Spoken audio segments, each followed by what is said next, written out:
Hello and assalamu alaikum everyone. In today's lecture, we're finally moving on to income statements. In a previous lecture, we talked about published accounts, what are published accounts, and the contents of published accounts. Now we're finally moving on to the one of the main components of published account, that is your income statements. So, what is income statements? What are the components of income statements, and what are the uses of income statements? That's what we're going to do in today's lecture. Let's begin. Income statement basically records the revenue, cost, and profit or loss in case a business is not making a profit of a business over a given time period. Now, this statement summarizes the revenues earned and the expenses incurred by the business throughout the reporting period. So, whatever is the period of the business, whatever the year it is made up of, which year the income statement is of, it tells you about that year's revenues, whatever the revenues the business earned in that particular year, and then the expenses that the business incurred. The contents of income statement are your revenue, your cost of sales, your gross profit, operating profit, profit for the year, and your retained earnings. It provides information on the gross and operating profit of a company and shows how the operating profit is split between dividends to shareholders and retained earnings. So it basically helps you to calculate your gross and operating profit, each of which have its own uses, and it tells you how is that operating profit, this operating profit, split between your dividends and your retained earnings. So basically splitting up your profits into dividends and retained earnings as a part of your profit distribution. Okay, so your income statement is something that looks like this. Income statement, one thing more is that income statement was previously known as your profit and loss account, which I think I have told you in the previous lecture, but just in case you forgot or you have some confusion, so I'm just telling you again, reminding you that it was previously called profit and loss account, but now it's called income statement because it does not have just profit and loss. It also has your trading account and appropriation account. So income statement is broken up into three components, as you can see over here: your trading account, profit and loss account, appropriation account, each of which gives some different components. So trading account basically consists of your revenue, your cost of sales, and revenue minus cost of sales gives you your gross profit. Then we have profit and loss account, which gives you your operating profit. Now operating profit is something that is also known as your net profit previously, and it is somewhat, it is, how should I say this, it is, it has many forms. Okay, there's operating, it was called operating profit normally, there's operating profit before tax, and there's operating profit after tax. Okay, so there's three different parts you can say. So basically I'm just gonna take this as two parts. Okay, I'm going to explain two different parts of it. That's just operating profit before tax, operating profit after tax, which is also known as your profit for the year. Okay, since interest is also included in, I'm also including interest in your overheads and your expenses. Okay, because not all businesses show this part. Okay, businesses basically show this part, your gross profit. Okay, then they show your overheads and interest all of the same, and they just show this profit before tax, and then they show this, they don't show this interest part and this part. Okay, so this whole part is kind of omitted. Okay, this whole part. Okay, so businesses generally, some businesses don't show that, so I'm not going to define you that much in detail. I'm just going to tell you, okay, what's the net profit before tax and what's the profit after tax, which is your profit for the year. Okay, so let's dive into each of these components. Trading account basically shows how the gross profit has been made from trading activities of the business, and also includes cost of sales and revenue. Okay, so it basically tells you whether the revenues that the business earned, the cost of sales, and cost of sales minus revenue gives you your gross profit. And what is gross profit? Gross profit is calculated by deducting direct costs that are also called cost of sales from sales revenue. It does not take into account other indirect costs such as overheads. So it tells potential investors how much good is the business in covering up its direct costs, how much profitability it makes when it does not have to pay for its overheads. Okay, without considering overheads, what is the profit that the business is making? So that's what is told about gross profit.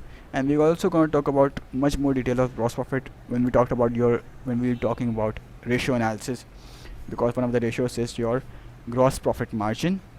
So that's the basic this gross profit margin, and that's where we'll talk more detail about the gross profit, the use of gross profit basically.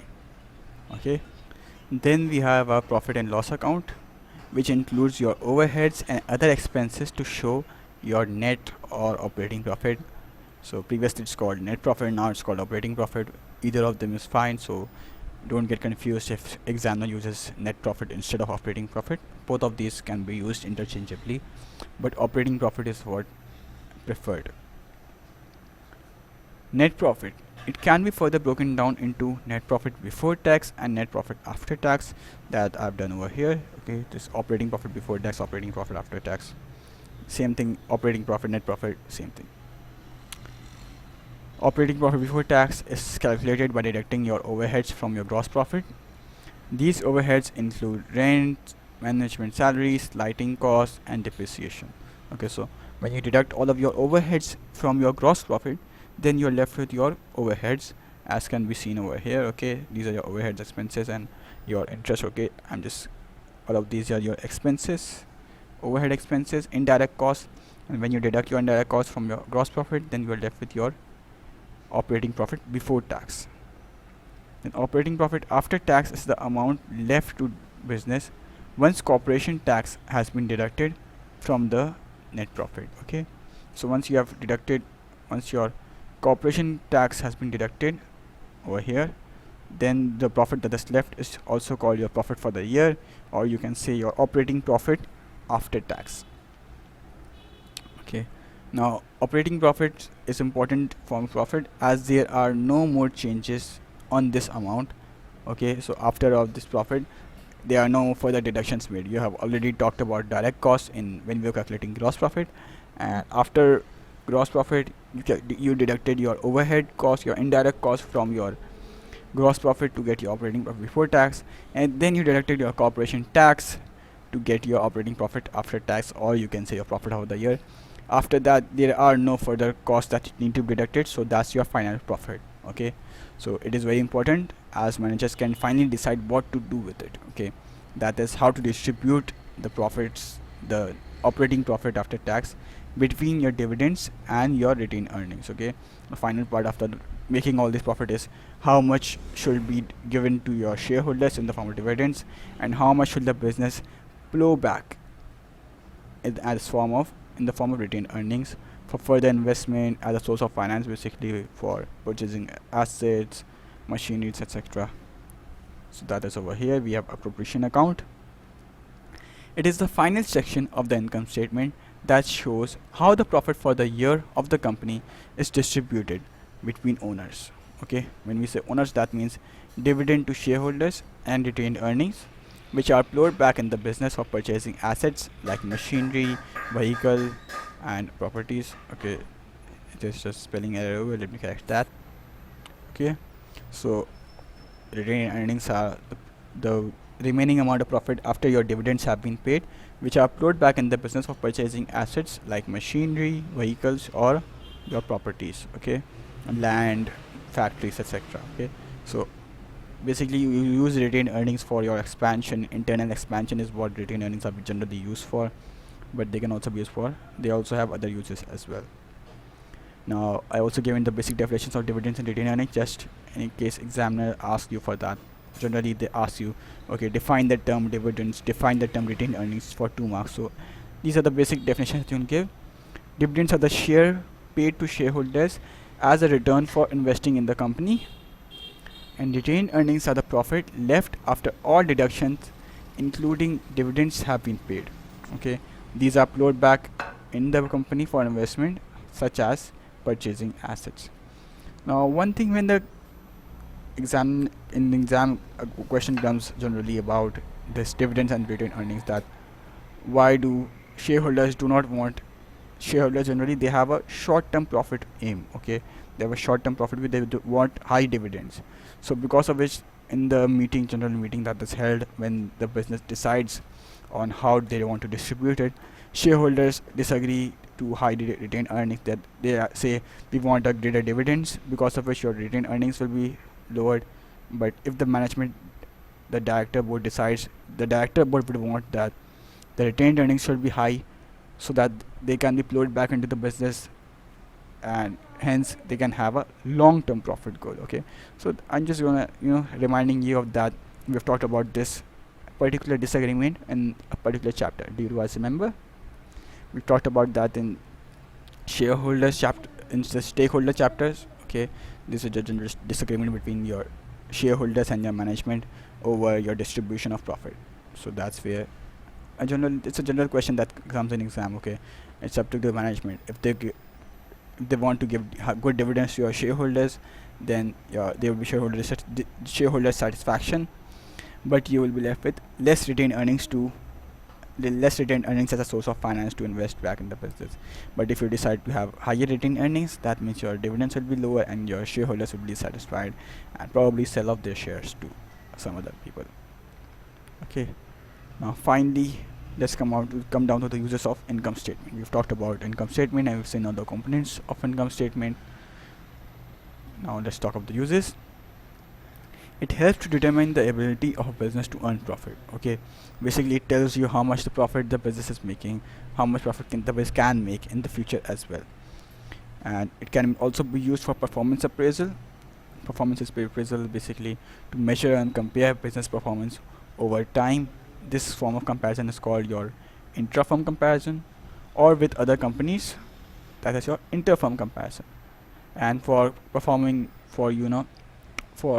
your comparisons, basically we calculate your ratios. Ratios can be calculated to help this analysis, and this form of analysis also called performance analysis, which we'll be looking at further ahead in the chapter when we could talk about ratio analysis. So we can have performance appraisal using ratio analysis, which are in turn calculated from the data provided in your income statement. Okay, these are used to see where the cost could be reduced to increase profits. Okay, your operating profit. So if you see, okay, how much extra overheads are there, what overheads should be cut off, okay, what overheads could be reduced so that your operating profit can be increased. And you can also see the actual performance data can be compared with expected levels of profit, and therefore work can be done to improve profits. Okay, there will be a certain benchmark that the business might have. Okay, they will have a certain goal of profit, and they can then compare that profit with your current performance data, your current profit data showed in your income statement, and see if they have reached that expected level or not.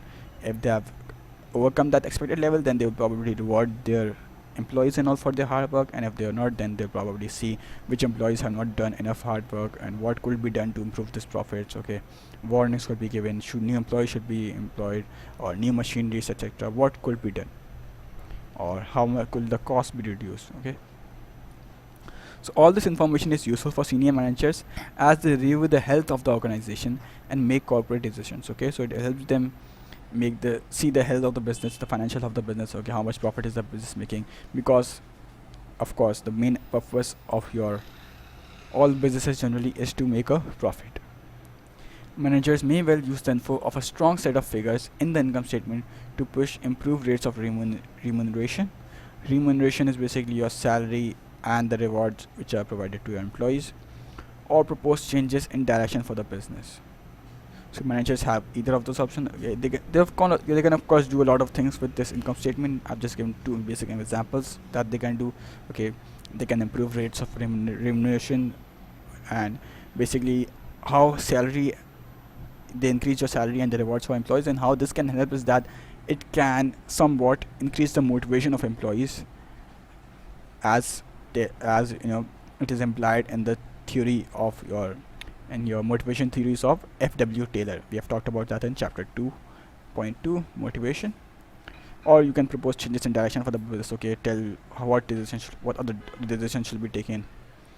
And finally, the information in the income statement will provide vital management information as senior managers review and plan for the future.